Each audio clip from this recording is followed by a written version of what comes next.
plan of quitting Versailles and establishing himself in some stronghold appeared to the king the most advantageous one, but it was soon discovered, and the patriots felt alarmed. The inhabitants of Paris had not only organized their military force, but also their political institutions. The 60 headquarters of the several battalions were at the same time so many centers of districts, each of them having a president, secretaries, and officers. There all the idlers of the middle and lower orders went to listen to the popular orators, who practiced themselves in that flow of hollow words that afterwards proved so fatal. 3 months later, a rumor was suddenly spread in the districts that the king was preparing to fly. The population of the Faubourg Saint-Antoine was soon set in motion. An immense number of people assembled before the Hôtel de Ville, declaring they would march to Versailles and bring back the king. Monsieur de Lafayette, for a long while, refused to put himself at their head.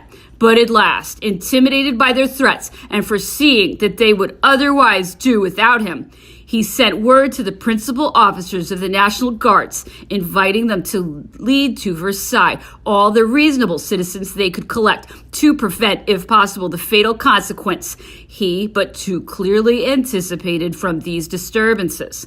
A great many National Guards, among whom were some incomplete companies of my battalion, went to the Hôtel de Ville, where I hastened to join them. There we found an enraged multitude exclaiming that they were betrayed and stirring one another to murder and all manner of outrage. At last the torrent began to move, thickening as it advanced. The commander-in-chief marched foremost, followed by cannon and caissons, driven by inebriated women, the refuse of humankind. Then came the National Guards, the pelotons of which were continually broken through by those furious wretches. My company grew dissatisfied and received so ill those who came among us that no one would venture to approach us. Our march lasted 8 hours, and night had closed in when we arrived at the Avenue of Versailles. If the court could have resolved to take violent measures, they must undoubtedly have succeeded. The National Guards did not amount to above 6,000 men. The ruffians that preceded and surrounded them were in number of about 8 or 10,000, but kept such bad order that one charge of a few squadrons of horse would have been sufficient to disperse them, whilst a volley or two of cannonball would have effectually prevented their return. But the court lacked courage, and the king thought his family safer in a badly guarded palace than on a high road surrounded by faithful troops. The arrival of the rabble dismayed the palace, made the regular soldiers stagger, and satisfied the assembly. Those members who influenced its decisions were not unacquainted with the insults lavished on them at court, nor with the fate they had to expect if the king succeeded in escaping.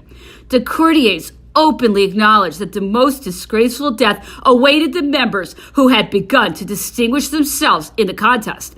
It was therefore resolved that the king should come to Paris and remain there. But in all probability, no one knew by whom he was to be escorted and what outrages were about to be committed. We halted in the great square facing the palace. The Flanders regiment was drawn up before us. The mob surrounded the military. Women holding glasses of liquor in their hands entertained the soldiers with vulgar tales and low jests. This was too strong a seduction for men indifferent to all political discussions. The want of discipline was too general for them to be able to resist such temptations, and all the exertions of their officers to maintain order were useless. The colonel either knew not what to do or dared not come to a resolution, for he had no positive orders. Monsieur de Lusignan, who commanded the regiment and whom I knew at a later period, was an honorable man. But how could he extricate himself from so difficult a position when, at 50 steps from him, the king was in as great a perplexity as he? The regiment being seduced The monarch had no other defense left than to the lifeguards, the Cent Suisses, and his unserviceable court. The National Guards remained under arms until 1 o'clock in the morning, when they got permission to retire to rest, but with orders to be ready at the first beat of drum. Monsieur de Lafayette went up to the palace, where he strove to comfort the royal family, but was received with an appearance of distrust and coolness, at which, in fact, he could scarcely be surprised. For, having arrived at the head of a troop of enraged ruffians, he was in some way to be looked upon as their commander. He could not dissemble that the population of Paris and even the Constituent Assembly wished the king to fix his abode in the metropolis. The court had therefore to decide whether they would consent to go there or set out in search of some distant refuge. I cannot say whether or not these points were ever discussed. It seems that the king expected either military assistance or a strong resolution of the assembly that might impress the multitude with awe. The proffered assistance of Monsieur de Lafayette was rejected. The king declared that his guards were sufficient for his protection, and that far from accepting the services of the National Guards of Paris, who were extremely devoted to his person, he did not even require those of the Versailles Guard, over whom Alexander Berthier, afterwards Marshal Prince of Neuchâtel, was second in command. From him I heard that he was very ill-treated by the court party, and though sincerely attached to the king, no one would hear his name mentioned from the day he had accepted a command in the National Guard. At 1 o'clock, we received permission to go to bed. I sheltered myself under the roof of a citizen who granted me a chamber for my money. The man was attached to the king's household. I cannot recollect in what quality. He pretended to be a warm patriot, and if I had lent an ear to all he had to say of the inhabitants of the palace and of the queen herself, I might have thought myself fully justified in mixing with the rebels. I inquired very coolly from whence he had collected all those infamous stories. My question at first disconcerted him, but he soon answered in an angry tone, "What I have been telling you is the talk of all Versailles. And yet, if the Parisians take the royal family from us, they'll beggar the whole town." I turned my back on the man and went to sleep till 6 o'clock, when the drum beating the alarm summoned me to the square. The crime had already been committed in the shades of night.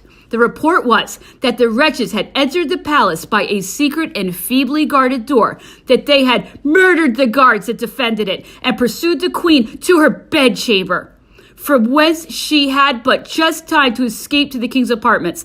I must own that so great was my surprise and indignation that I joined in the hue and cry of some of my comrades against the Marquis de Lafayette. We had been summoned by him to come and protect the royal family and secure public tranquility.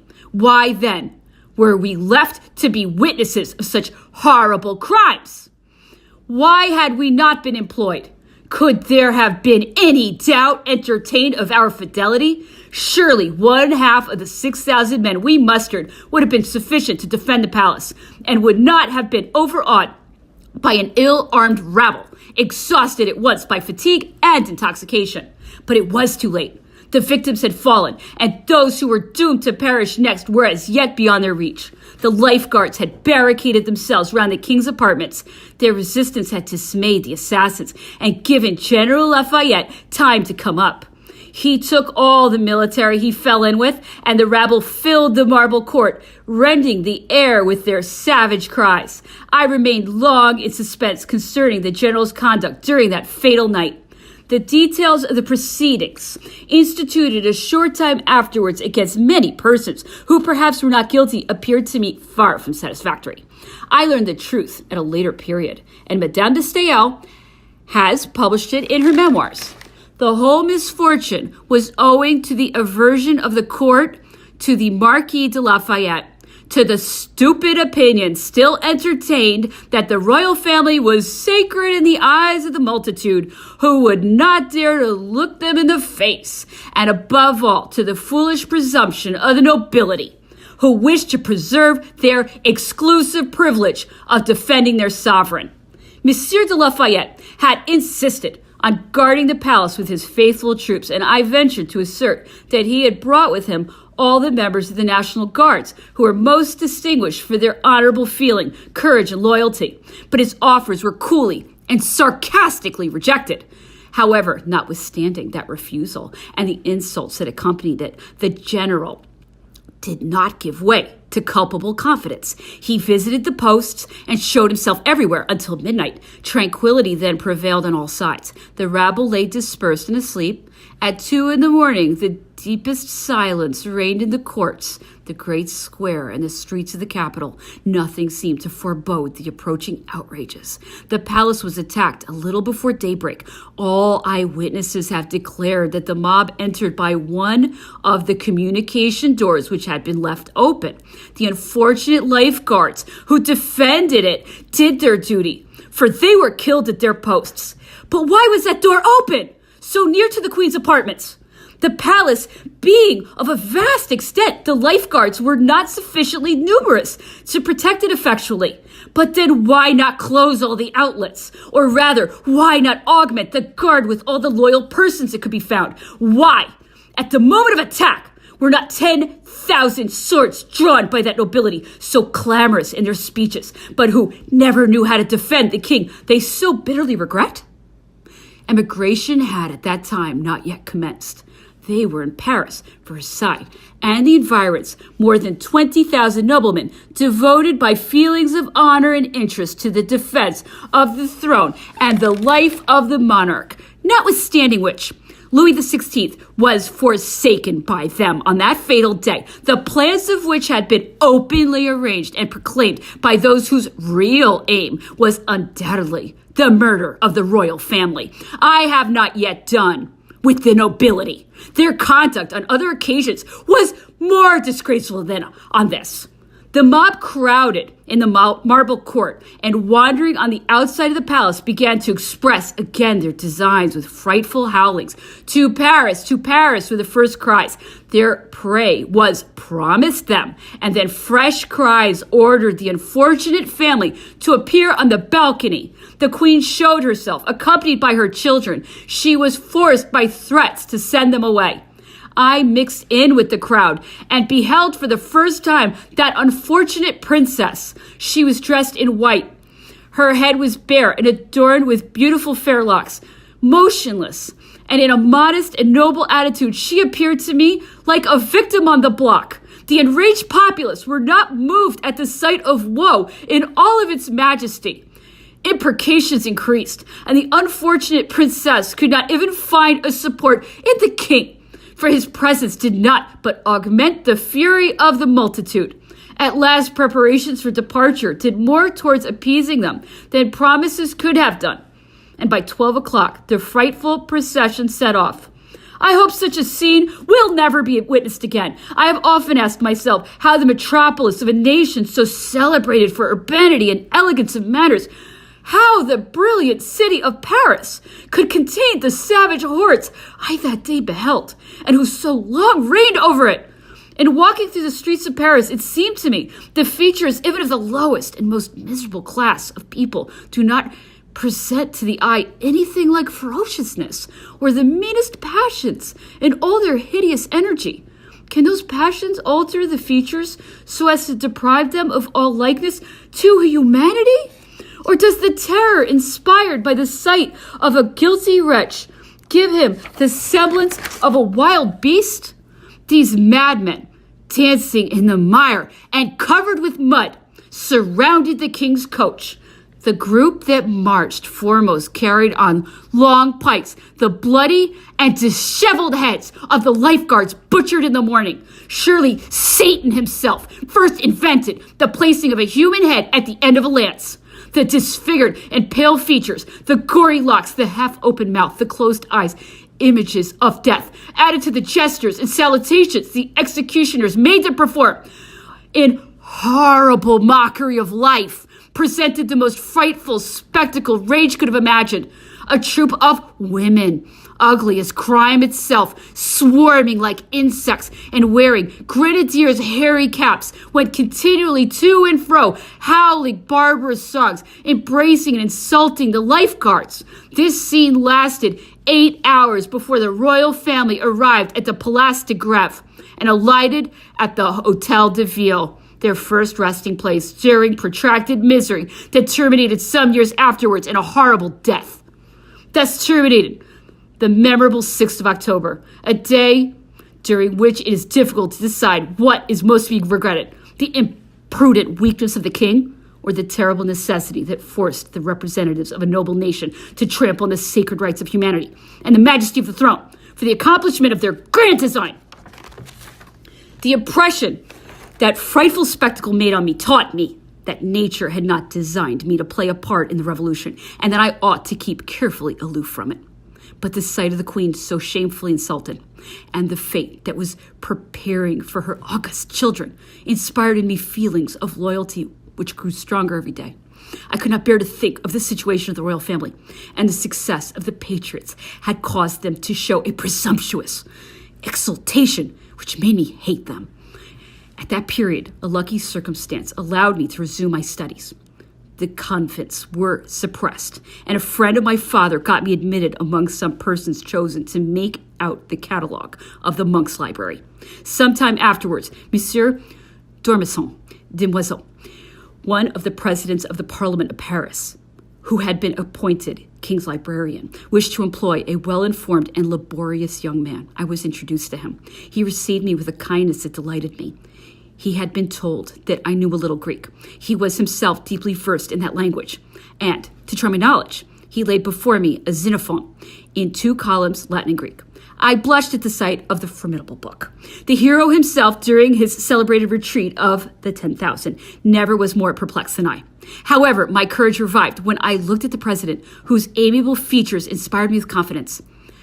I owned that I had made but superficial studies in an obscure college, that I never had any share in the triumphs of the university, and that my utmost exertions in Greek had not gone beyond the explanation of some fragments of Demosthenes. He smiled at my candor and began to read fluently the Greek and French, requesting me to follow him in the Latin translation.